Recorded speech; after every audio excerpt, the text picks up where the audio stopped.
আসসালামু আলাইকুম রহমতুল্লাহ। Hello guys, Bangladesh Ansar ও গ্রাম প্রতিরক্ষা বাহিনীর সদস্যরা কীভাবে জীবনযাপন করে নিজেদের পরিবারের জীবিকা নির্বাহের তাগিদে নিজের জীবনকে উৎসর্গ করে দিচ্ছে তা আমি তুলে ধরতেছি। আলহামদুলিল্লাহ, দেখুন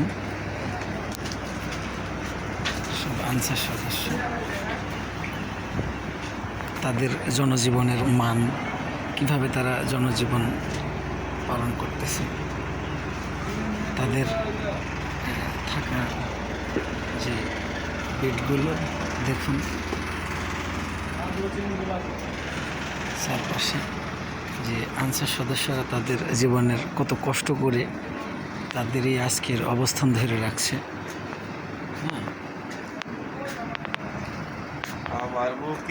দেশের স্বার্থে পরিবারের স্বার্থে নিজের জীবনে এত কষ্ট ত্যাগ,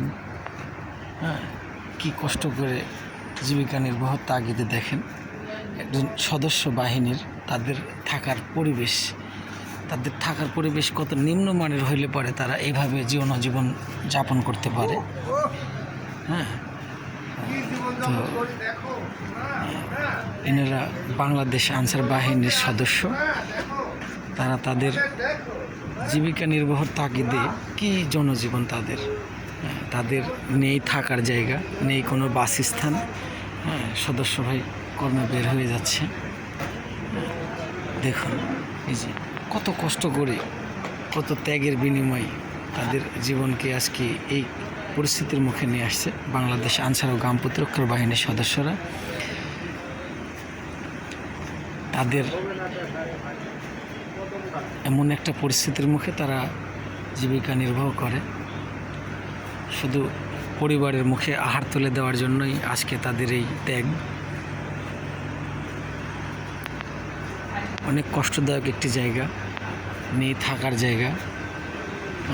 দেখুন বন্ধুরা, কি কষ্ট বাংলাদেশ আনসার ও গ্রাম প্রতিরক্ষা বাহিনী।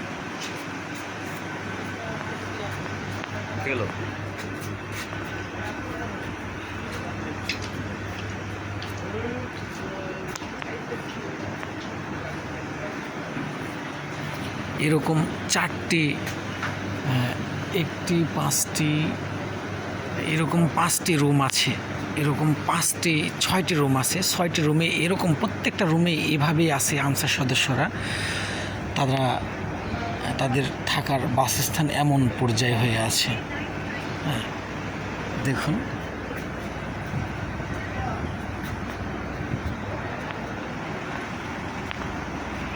আপনি বলবেন যে আপনাদের এখানে থাকতে কিভাবে কোনো কষ্ট হয় কিনা? আপনি কি ডিউটিতে যাচ্ছেন? এখন কি আপনার ডিউটি আছে? জি, হ্যাঁ, এই যে আমি দেখছি যে আপনাদের এখানে থাকার মান কত নিম্নবর্তী একটি থাকার মান। এভাবে আপনারা কিভাবে ডিউটি করে রাত জেগে কষ্ট করে, আপনাদের ডিপার্টমেন্টের পক্ষ থেকে আপনাদের যারা কর্মকর্তারা আছেন তারা কোনো পদক্ষেপ নিচ্ছে না বলে মনে হয়? বলা হয়েছে কিন্তু পদক্ষেপ নিচ্ছে না। যাক প্রিয় গাইজ, আপনারা শুনলেন বিষয়টা। অনেক কষ্ট করে তারা এখানে জনজীবন পার করতেছে। আমরা আশাবাদী আলহামদুলিল্লাহ বাংলাদেশ আনসার বাহিনীর ডিপার্টমেন্টের পক্ষ থেকে অবশ্যই ঊর্ধ্বতম কর্মকর্তারা পদক্ষেপ নেবেন ইনশাআল্লাহ। এ পর্যন্ত পরবর্তী নতুন ভিডিও নিয়ে আবারও হাজির হব আমি সায়েম সরকার।